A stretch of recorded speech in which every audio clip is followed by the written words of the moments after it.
Life is but a dream, especially if you're Kirby. This greedy puffball now has 2 dreamlands all to himself. Kirby debuted on the Game Boy in 1992 in a tiny game with only 5 levels. Well, 4 levels and a boss rush. His first game sold very well, and is still one of the best-selling games of the entire series. Everyone said the game was too short, so finally, 3 years later, HAL released Kirby's Dream Land 2, also for the Game Boy. It contains more than 30 levels distributed between 7 worlds, and beyond that, Kirby has developed more capabilities than before. In addition to his unusual habit of swallowing enemies, he can gain powers called copy abilities from swallowing those enemies. This was introduced in his spectacular adventure on the NES, but was not yet present in his more popular debut title. There aren't as many copy abilities in Kirby's Dream Land 2, but we have to take what we can get with Game Boy games. So, the sequel should have been the expansion everyone wanted. Let's find out if it delivered. It begins in World 1, Grassland. I know it says Level 1, but this is clearly a world with 3 levels inside. It's typical Kirby level design, with a few enemies to inhale and ledges to fly over within a happy atmosphere. I noticed there are stars to collect with a counter at the bottom of the screen. They don't change the gameplay or add to your save file's completion, instead offering a 1-up if you collect 7 stars. That happens fairly often, so you're never short on lives. The first enemies you encounter have no copy abilities to gain until towards the end of the first level, when you can get the parasol. Sure, why not introduce the boring ability first? It's a short range attack, especially compared to the inhale, and allows you to glide down from a jump when you can already fly. The big mechanic introduced in Kirby's Dream Land 2 is the animal friends. They're trapped in a bag and are usually freed when you defeat a mid-boss. In the second stage, that mid-boss is a Freety, a dark and spiny creature with the burning copy ability. And then you'll meet Rick the hamster. Kirby rides on his back as Rick takes over the role of the almighty inhaling. All animal friends can inhale, swallow, or spit out enemies just like Kirby. When they gain a copy ability, that ability will present with slight variations from animal to animal. Each friend has their own theme too, which will play over the level's usual music.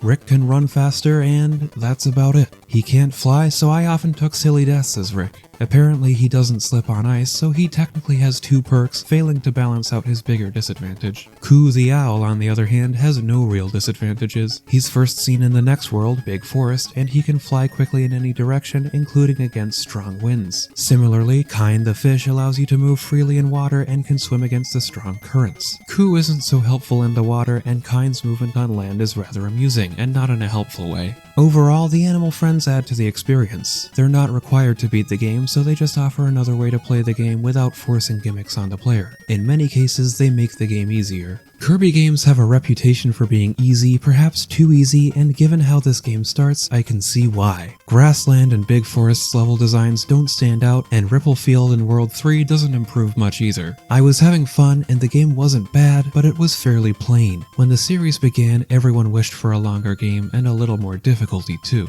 HAL answered both wishes. The sequel's playtime is clearly longer, and their method of adding difficulty was certainly creative. The game becomes more challenging towards the end, but the real challenge is obtaining 100% completion. If you finish the game by simply beating all levels and bosses, your file will only read 76%. After the satisfaction of finishing the game, you check your file and you're left scratching your head because you're sure you didn't skip any levels. Well, the secrets of this game are just that well hidden. There are some puzzles that should be fun, but ultimately have no business being in this game. I kind of like that they were included, though. There's one secret that the game puts right in your face. In the third level of Grassland, you'll go through a room with different music, and there's an item behind a barrier. This is a rainbow drop, and each world contains one. All of the other rainbow drop rooms are hidden away from the main path of their level. Even the first rainbow drop could stump players, since the barrier can only be broken with a parasol. Well, I suppose you should be able to guess that one yourself, even without any markings on the blocks. To find the other rainbow drops, you need to use a variety of abilities to reach them in the first place, including functions that only the animal friends provide. How would you know that you need Rick and the Spark ability at the same time? And how would you know which ability you need after a long detour just to find the secret room? I think it's unnecessary, though I don't mean to complain about all of it. I find the excessive secrets more amusing than annoying.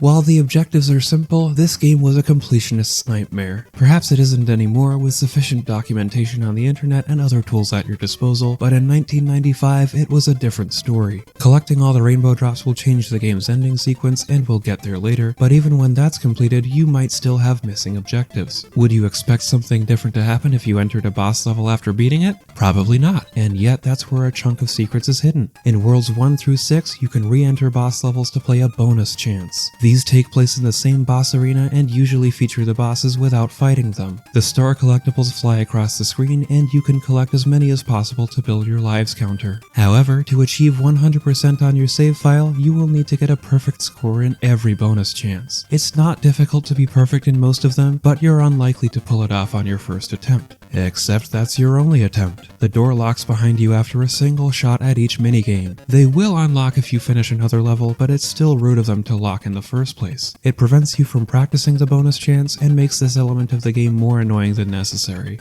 I feel like I haven't outlined many positives in this game. There's still plenty to enjoy, and I found Worlds 4, 5, and 6 to be the best designed. Everything started overly simple in Worlds 1 and 2, and then in Ripple Field for World 3, I saw it beginning to take shape. Iceberg is the next world, and it's surprising that an ice world was where I started appreciating the design more. The level design is well suited towards the available animal friends and copy abilities, and the only drawback here is the falling icicles. Ah yes, the classic Game Boy flaw when the screen size is too small to accommodate an obstacle like this. Then it was time for Red Canyon, which uses a good mixture of the previously introduced gimmicks. The platforming changes from room to room, keeping the player alert and rewarding them for using different playstyles. The boss battle of World 5, Mr. Shine and Mr. Bright, provides a much better challenge than any earlier boss. This pair has given me trouble in multiple games now. World 6 gets more puzzling as Kirby traverses Cloudy Park. Coo is more valuable here than ever, flying against the wind and narrowly evading the enemies. The clouds are usually solid, which can be problematic when they force you into a tight space. Ah, these diagonal cloudways remind me. The middle part of the game introduces auto-scrollers, and there are quite a few from here to the end. I actually don't mind them. The gameplay changes from room to room even within a single level, and the auto-scrollers are short. The screen doesn't need to scroll to make these challenges work, but it does add short bursts of intensity here and there. There's one world left after this, and it's Dark Castle. This is World 7, and I didn't mention this is one of the best parts of the game. That's because everything feels worn out by this point, reusing several assets within this world alone. The developers probably needed to save memory and copied parts of these levels with minimal changes to stretch out the game. Hey, you did this part heading right, and it was fun, so now let's do it going left. Actually, it wasn't that fun the first time. I found much of this world to be rather bland. The levels end in rematches with mid-bosses, which I didn't find to be thrilling either. This auto-scroller is insulting too. Of all the criticisms I have for this game, this one is something we should all be able to agree on. Game designers, don't ever do this. It's a pick-a-path auto-scroller where you have to guess which path will lead to progress, while the others will suddenly crush you between a wall and the arbitrary edge of the screen. At the end of Dark Castle, it's time to fight King Dedede, Kirby's arch-rival. If you don't have all rainbow drops, the game will end here, and if you have all 7, it will continue into one more fight. But wait a minute, we have all rainbow drops, perfected all bonus chances, and beat all the regular levels, except this file still wouldn't have 100% after defeating Dark Matter. What's the missing puzzle piece? Allow me to introduce you to one more animal friend, Gooey. Gooey only appears when you already have an animal friend and you find a bag that ordinarily contains that same animal. He kindly replenishes one singular health point. However, there is a 1 in 8 chance that it will be a female Gooey who gives you a 1-up as well as an extra 1% on your file. Oh, so you have to be lucky enough to find a bag for the same animal you already have and then be even luckier afterwards? Talk about arbitrary. Fortunately, there's a quick spot to repeatedly check for Gooey in the 3rd stage of Red Canyon. The stage begins with a choice of 3 doors with a different animal friend and no mid-boss guarding the bag, just regular old enemies. That way you can quickly check the beginning of the stage, and if you don't get the 1 in 8 luck, you can easily exit and try again. It seems like we're finally ready to end this game. King Dedede offers a decent challenge on his own, although the fight could be better paced. If you have the rainbow drops, you will then fight Dark Matter, who goes through 2 more intense phases. I enjoyed the challenges to end the game, and I enjoyed getting the best ending after defeating Dark Matter. I do wish the background to his 2nd phase wasn't so spotty. Literally, it's nothing but spots, and the 2 different colors of pixels are hideous when the screen moves. Overall, there were a lot of good ideas in this game, but that's all it feels like, ideas. Each level goes from room to room, usually lasting for a short amount of time before moving on to something else. And it took a while to build up to the good ideas too, with the game's bland beginning. So Kirby has more to do now. He has copy abilities, animal friends, and many more levels. But the only way this game improved from the original Kirby's Dream Land is because it takes longer to complete. Therefore, my final score for Kirby's Dream Land 2 will be 7.3 out of 10. I honestly prefer the level design of Kirby's Dream Land 1. Kirby fans may enjoy the sequel in all of the different ways it can be played, and it's certainly better than most games for the Game Boy. I wouldn't call this a must-play game, and I'm more likely to recommend Kirby's Dream Land 1 despite his character's simplicity and the game's shortness. Nonetheless, it was fun to see the introduction of the animal friends, and those animals give good replay value. If you're looking to play Kirby's Dream Land 2, I would recommend Kirby's Dream Collection for the Wii or a Nintendo Switch Online subscription. When Kirby's Dream Land 2 was first released, Kirby and Rick made the front cover of Nintendo Power. It was the highest scoring game of the month in their Power rankings, reaching a total of 14.1 out of 20. Notably, this was a lower score than the first game received 3 years prior. Electronic Gaming Monthly never reviewed the original, but they were positive about its sequel. Their average score was 7.625 out of 10, elevated by a 9 from one reviewer. This was around the time that EGM's reviewers started giving scores with half points, and that makes the average score more of a mouthful.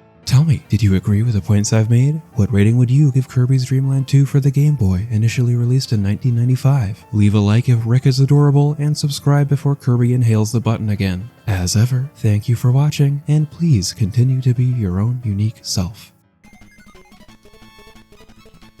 Dude, how much mashing would you have to do in this speedrun?